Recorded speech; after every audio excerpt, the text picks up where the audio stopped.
Un choix inattendu. Bienvenue. Aujourd'hui, nous allons explorer un sujet délicat, celui de la moralité, et pourquoi parfois, dans notre quête de bien-être personnel et de succès, il était nécessaire de repenser nos idées de bien et de mauvais. Mais n'ayez crainte. Il ne s'agit pas ici de remettre en cause l'éthique, mais de comprendre ce que cela signifie réellement être une bonne personne. Préparez-vous à un voyage dans les pensées de l'un des plus grands stratèges de l'histoire, Niccolò Machiavel. Leçon d'un stratège. L'homme qui veut être sage doit se savoir quand il doit être cruel et quand il doit être clément. Les mots de Machiavel résonnent comme un avertissement. La sagesse ne réside pas dans une bienveillance aveugle, mais dans la capacité de discerner quand être cruel et quand faire preuve de clémence. Au fond, l'idée qu'une vertu comme la bonté soit absolue est remise en question par la pensée de Machiavel. Dans son monde, il n'existe pas de règle fixe sur la moralité. Tout est question de contexte, de situation, de rapport de force. La bonté, dans un monde en perpétuelle compétition et changement, devient une stratégie ou, à défaut, une faiblesse. Alors, la question demeure, est-ce que le fait d'être constamment bon n'est pas en réalité une forme de faiblesse? Dans un monde où chaque instant peut devenir une lutte pour le pouvoir, la réputation, ou même la survie sociale, est-il possible de rester purement bienveillant sans se faire écraser par ceux qui utilisent des méthodes plus directes? Peut-on réussir véritablement sans jamais se salir les mains? Nos sociétés, à travers les siècles, ont adoré idéaliser la gentillesse. Les romans, les films, les discours politiques exaltent l'héroïsme du juste, celui qui fait toujours le bon choix, celui qui, sans dévier, défend la vérité et l'honneur. Mais lorsque les portes du pouvoir ou de l'influence s'ouvrent, il n'est pas rare que ceux qui se sont crus invincibles grâce à leur bonté se retrouvent écrasés par la dureté d'un monde qui ne les a jamais crus. Pourquoi ? Parce que la gentillesse seule ne suffit pas toujours à bâtir un empire, à gagner la confiance des autres ou à faire entendre sa voix dans un environnement hostile. Regardons un instant autour de nous. Combien de personnes, honnêtes et bien intentionnées, sont-elles victimes de manipulation ? Elles croient en la sincérité des autres, font confiance trop rapidement et finissent souvent par se retrouver trahis, utilisés. Ces individus sont bons mais naïfs, dans un monde où l'habileté à manipuler, à prendre des raccourcis est le véritable capital. Mais alors, pourquoi s'entêter à rester bon dans un monde où les ruses font la différence ? La réponse est simple. Parce que la stratégie ne consiste pas à être cruel sans raison, mais à savoir quand il était nécessaire de l'être. Un stratège sage ne tue pas son adversaire par simple plaisir, mais il choisit d'agir en fonction de la situation. Parfois, la cruauté devient une nécessité pour maintenir l'ordre ou atteindre un but supérieur. Imaginons un instant que vous soyez en train de gravir un sommet. La route est longue et semée d'embûches. Vous avez deux options. Soit vous suivez le chemin de la vertu et de la gentillesse, où chaque rencontre et chaque interaction est empreinte de bienveillance, soit vous reconnaissez les dangers et faites face à certaines situations avec la force et la ruse. Quelle voie choisissez-vous ? Et cette question se pose à nous tous. Chaque jour, nous devons évaluer nos actions, nos décisions. À quel point sommes-nous prêts à renoncer à notre désir de plaire aux autres pour obtenir ce que nous méritons réellement dans cette vie ? Combien de fois avons-nous vu des individus non pas perdre la guerre, mais simplement choisir de ne pas se battre ? Ces bons individus, d'apparence inoffensive, sont souvent les premiers à être utilisés ou manipulés par ceux qui comprennent que la vérité n'est pas toujours ce qui semble juste en surface. Et c'est là où Machiavel nous dit que la sagesse réside dans la flexibilité morale. Savoir quand rester calme, mais aussi quand montrer ses dents. En fin de compte, la question de savoir si vous êtes prêt à sacrifier cette image de bonne personne pour conquérir ce que vous méritez est bien plus complexe qu'il n'y paraît. Il ne s'agit pas de devenir cruel, mais de savoir quand la bonté ne vous mènera pas là où vous voulez aller. Cela signifie faire preuve de discernement. Cela signifie comprendre que parfois, dans ce monde, la douceur n'est pas un moyen d'avancer, mais une invitation à se faire écraser. Et la véritable force réside dans la capacité de s'adapter à la situation, tout en restant fidèle à sa propre essence. Alors, quelle est la voie à suivre? La réponse dépend de vous. Mais une chose est certaine. La sagesse de Machiavel ne réside pas dans le choix entre le bien et le mal, mais dans la compréhension des nuances qui existent entre les deux. La dualité de la nature humaine, le but justifie les moyens. La pensée machiavélienne nous plonge dans la réalité souvent inconfortable de la dualité humaine. Nous portons tous en nous une part d'ombre et une part de lumière, un mélange complexe d'aspirations nobles et de tentations plus sombres. Mais pourquoi cette insistance à rechercher la pureté dans nos actions et pensées? Pourquoi cette pression constante à être toujours l'image d'une personne parfaite et irréprochable? Regardons la réalité en face. Chaque être humain porte en lui des contradictions, des zones d'ombre qu'il tente souvent de cacher ou d'ignorer. Et si ces failles faisaient partie de ce que nous sommes vraiment, au lieu de tenter de les dissimuler? Si au lieu de les fuir, nous les embrassions? Peut-être que c'est là, dans l'acceptation de notre nature complexe et imparfaite, que réside le véritable pouvoir. Quand avez-vous cessé de vous autoriser à être pleinement humain?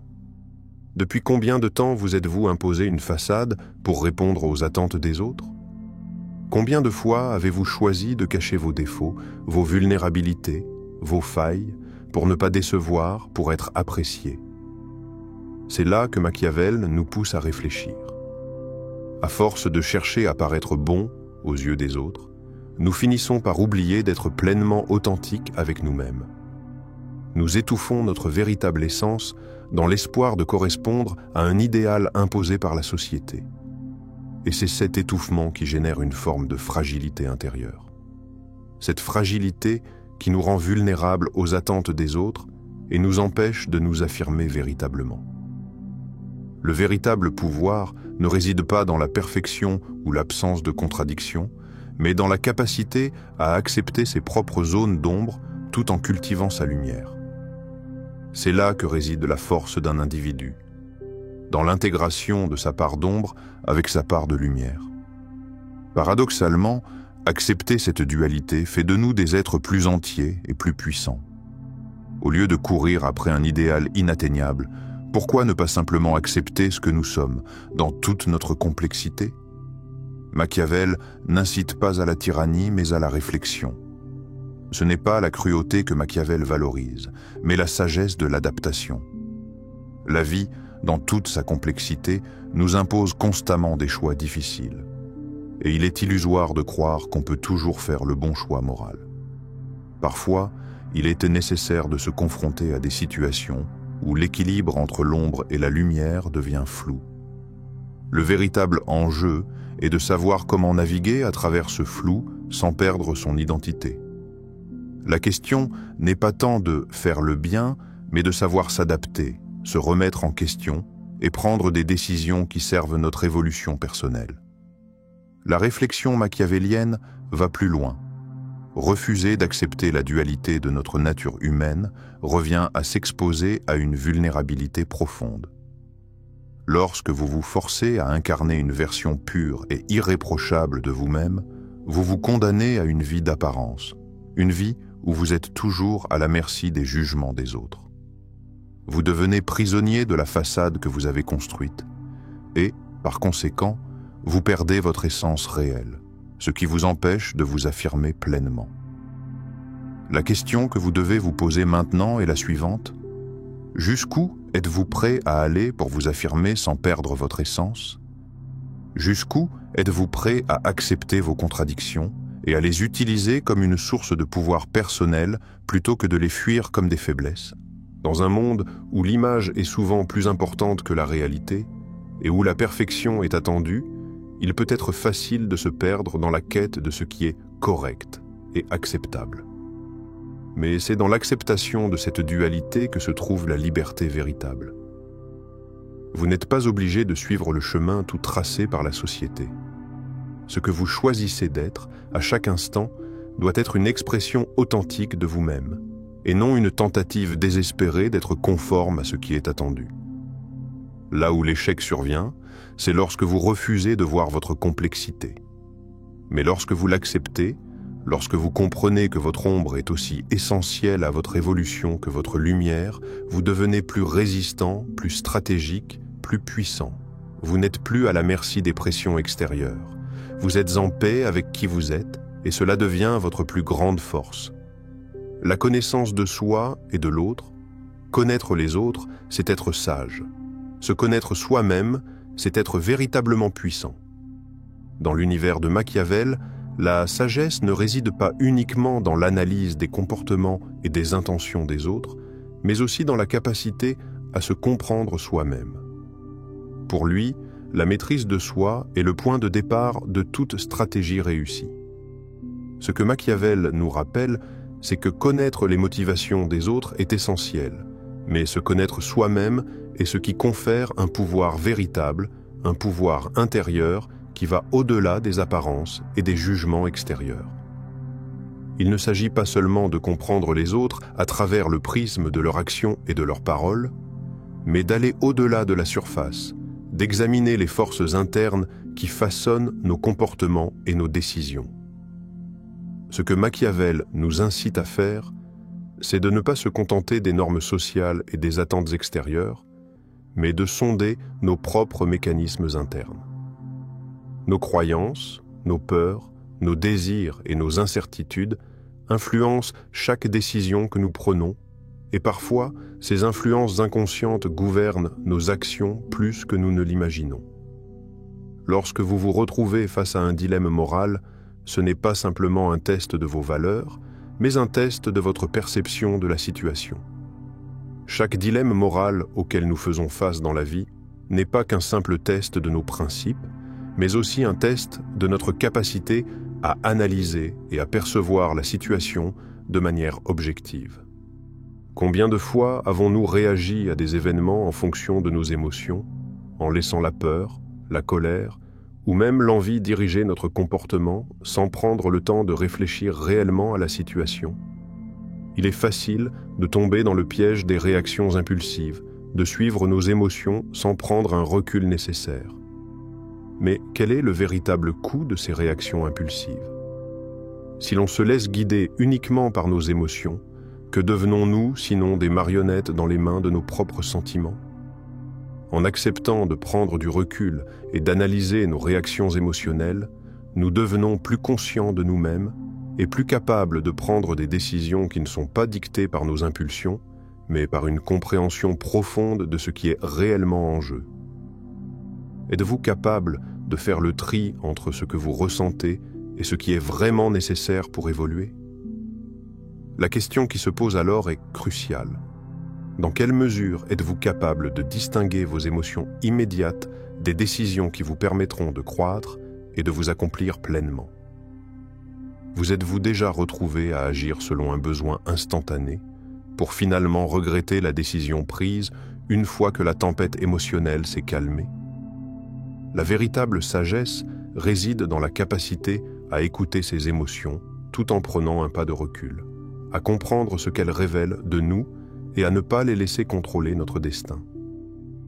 Notre incapacité à faire cette distinction entre ce que nous ressentons et ce qui est réellement nécessaire pour notre évolution peut devenir un obstacle majeur à notre développement personnel. Si nous laissons nos émotions gouverner nos actions, nous risquons de passer à côté des véritables opportunités d'épanouissement. Nous pouvons nous retrouver coincés dans des cycles de pensée et de comportement qui nous empêchent de réaliser notre potentiel. La véritable question est, la moralité, telle que nous la connaissons, est-elle un luxe ou est-elle un obstacle à la liberté réelle et à l'accomplissement personnel?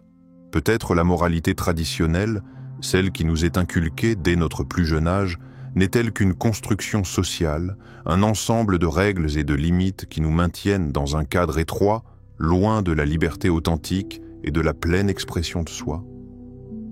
Si nous suivons aveuglément ces règles, sans jamais nous interroger sur leur pertinence dans notre vie personnelle, ne devenons-nous pas esclaves de ces normes, plutôt que des êtres pleinement libres et accomplis? Machiavel n'appelle pas à la transgression aveugle des règles, mais à une réflexion sur leur utilité.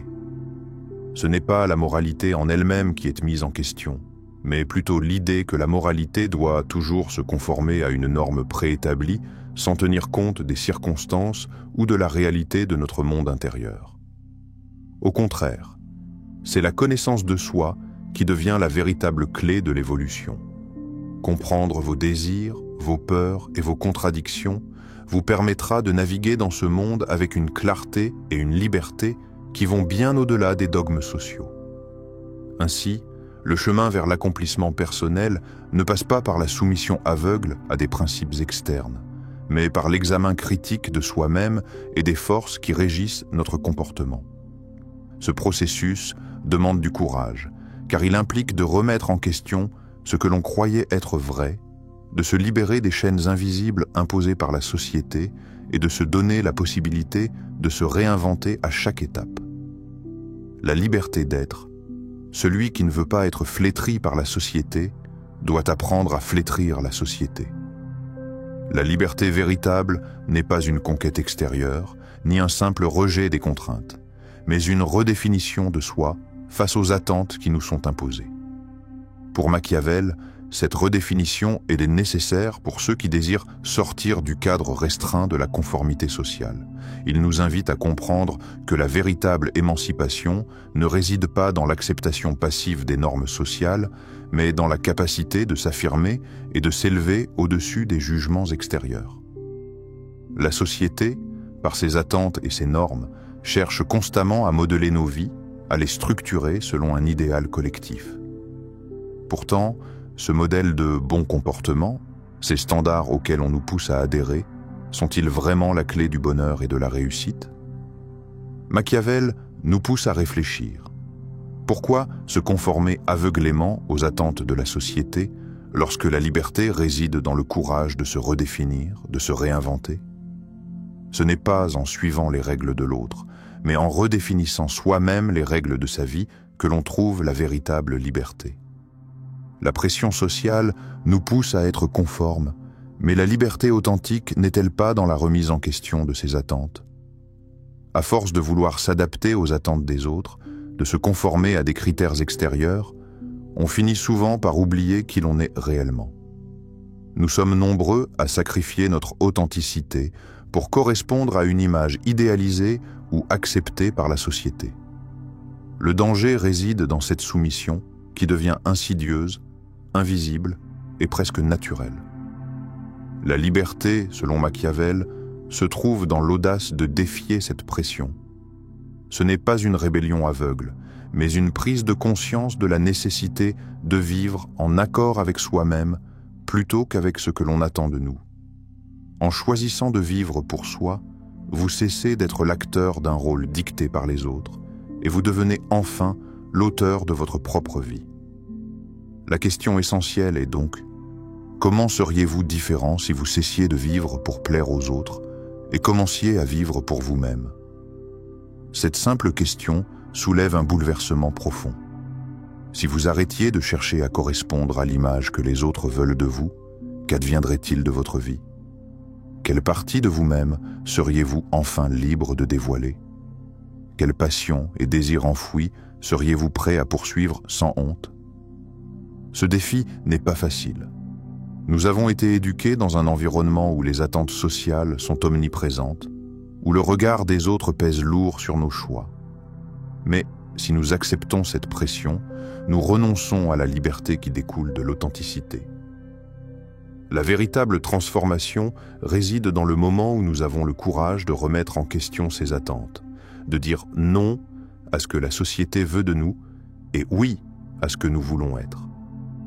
Réfléchissez à votre propre parcours. Quelles sont les règles imposées par la société que vous acceptez aveuglément? Il est probable que, comme tout le monde, vous ayez intégré certaines normes et attentes sociales sans jamais vraiment les questionner. Peut-être avez-vous suivi une voie préétablie, acceptée sans remise en cause, parce que c'était ce qui était attendu de vous. Mais êtes-vous réellement heureux dans cette voie? Répondez honnêtement à cette question. Quelles règles vous sont imposées par la société? Quelles sont celles que vous acceptez simplement par habitude, par peur du rejet ou du jugement? Est-ce vraiment ce que vous désirez pour vous-même, ou est-ce simplement un chemin tracé par d'autres, dans lequel vous avez accepté de vous perdre? Quelles règles allez-vous défier pour affirmer vos véritables désirs et ambitions? La liberté d'être soi-même implique de remettre en question ces règles et de choisir ce qui nous correspond profondément. Cela nécessite un courage immense, car il est toujours plus facile de suivre le flux, de se conformer aux attentes, de chercher à plaire. Mais la vraie liberté est là, dans cette capacité à dire non à ce qui nous entrave et à dire oui à ce qui nous permet de nous épanouir. Chaque règle que vous remettez en question vous rapproche davantage de la version authentique de vous-même. Le vrai défi est d'aller au-delà de ce qui est imposé et de créer vos propres règles, celles qui nourrissent vos rêves, vos désirs et vos ambitions les plus sincères. Lorsque vous déciderez de vous affirmer pleinement, vous ne vivrez plus dans la peur de déplaire ou de dévier du chemin tracé. Vous vivrez en pleine conscience de votre pouvoir personnel, celui de choisir, d'agir, de créer et de vivre pour vous-même. La véritable liberté ne réside pas dans la soumission aux attentes sociales, mais dans la capacité à se redéfinir sans craindre de perdre l'approbation des autres. Et c'est dans cette audace que se trouve la véritable puissance. Ainsi, en revisitant les leçons de Machiavel, nous n'avons pas à abdiquer notre humanité pour réussir. Nous devons simplement comprendre la complexité de la situation dans laquelle nous nous trouvons. Le choix est vôtre. Vous pouvez être une bonne personne si cela correspond à votre authenticité, ou vous pouvez choisir de vous affirmer différemment. Dans tous les cas, il est essentiel de ne jamais perdre de vue qui vous êtes vraiment. La vie n'est pas une série de choix entre le bien et le mal, mais plutôt un enchevêtrement de décisions dans lesquelles chaque option porte son propre poids et ses conséquences. Ce qui importe, c'est de savoir quand agir en fonction des autres et quand agir pour soi-même. Maintenant, je vous invite à prendre un moment pour réfléchir profondément à ce que vous venez de découvrir. Qu'est-ce qui vous retient encore? Quelles chaînes invisibles vous empêchent de vivre pleinement selon vos propres désirs et aspirations? Ne vous laissez pas piéger par les attentes des autres. Vous avez en vous la capacité de vous réinventer, de vous libérer de ce qui vous est imposé. C'est à vous de décider maintenant. Allez-vous continuer à suivre le chemin tracé par la société, ou allez-vous prendre les rênes de votre propre vie? C'est le moment de faire le premier pas. Soyez audacieux. Osez redéfinir votre vie, vos objectifs et vos rêves. Si vous êtes prêt à vous affirmer et à vivre pour vous-même, à ne plus avoir peur de sortir des sentiers battus, faites-le maintenant. Abonnez-vous à cette chaîne, activez les notifications et rejoignez une communauté de personnes prêtes à se libérer des chaînes de la conformité. Ensemble, explorons ce chemin de transformation intérieure, où la véritable liberté commence par l'authenticité. N'attendez pas demain. Commencez dès aujourd'hui à être pleinement vous-même. La puissance est en vous. Saisissez-la.